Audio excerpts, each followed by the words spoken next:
So, Man of Steel came out yesterday. I managed to see it early, so let's talk about it for a bit. I've never really done movie reviews before, so pardon me while I get situated. Fancy jacket. Some music. Alright, I think that's everything. Now let's go ahead and go. That was weird.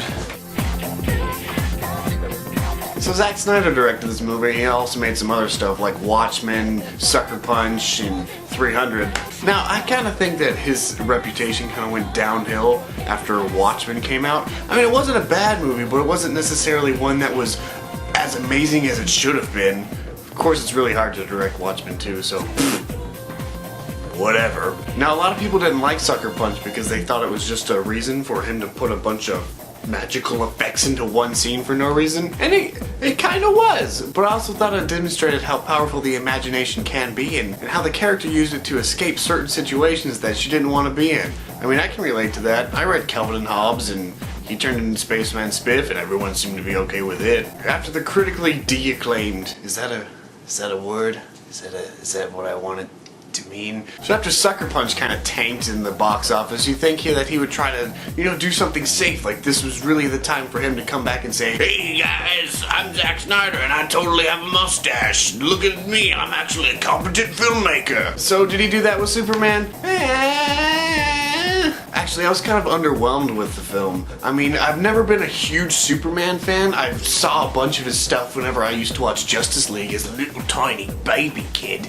But I was never really like, alright, Superman, here we go! Like, I was kind of looking for this movie to actually be like, hey man, Superman's actually the coolest person ever. Check him out, look at all this stuff that he can do. It really became overambitious and it tried to do too many things and it never really pulled them off successfully. For example, Zack Snyder really wanted to show the parallels between Clark Kent and Kal-El and what it means to actually be one of two races at the same time. You can also see Zack Snyder wanted to make a movie about the mental struggles Superman had to go through. But I mean, you can't really make a summer blockbuster movie all about that. You have to appease the people that wanted to go see it for the action too. And because of that, you kind of get this disjointed thing that tries to do too much of one thing, and then out of nowhere they just throw in like, all these kids have a certain thing and you're the special one. And it really doesn't seem to go anywhere. Yeah. But I mean, when you take away all the movie bits, all the flashy things, and all the fancy graphics, you basically have a movie about someone trying to fit in. And it really doesn't seem to go anywhere with that, once again, because I feel like the action scenes got in the way. Now, the action scenes were actually really cool. The ending scene was really gratifying, and it's been a while since I've seen a superhero movie with that much coolness at the end of the film. That's what it's called. With that being said though, there's usually a formula that superhero movies follow, especially if they're an origin film.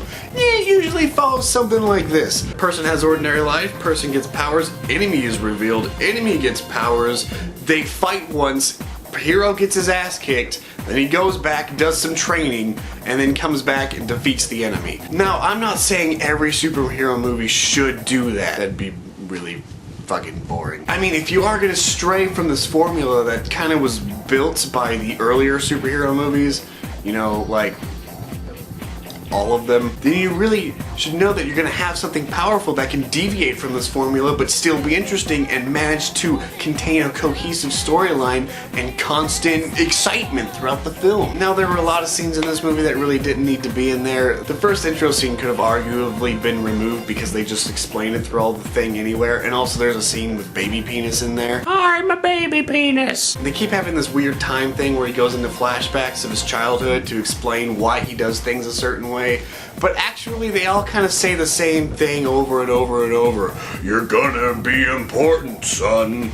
And he really doesn't even come in contact with the enemy until about 2/3 of the film is done. Now, you could argue that it's not really about fighting the enemies, but his relation with both of the species that he has to deal with. But like I said, during the first long bits of the movie, I mean, nothing really happens. Especially if you know what the basics of the Superman characters already are. It just says a whole bunch of things that you already know and it just rehashes them over and over again. Also, another thing that I didn't like is he doesn't show damage on his skin or on his suit or anything at all. I mean, I understand he's supposed to be really strong and invincible and stuff, but at the very beginning, the enemy gets a scar on his face, so we know that they can be damaged. Now, this is just more than just simple nitpicking, because what this does is damage is a way to show the audience that the hero is reaching their limit.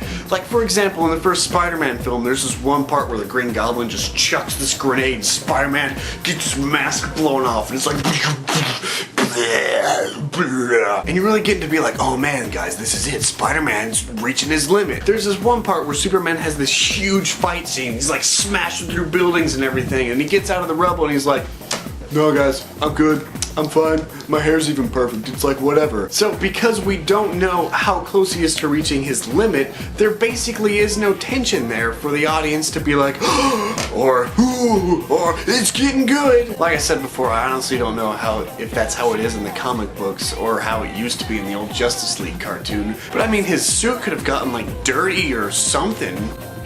It's really cool that he's slamming through all these buildings and explosions are happening everywhere, but like I said, if there's no tension between it, it's just fancy, beautiful scene to another fancy, beautiful scene. And honestly, it just leaves you kind of like, eh. So, there's that. Have a good day.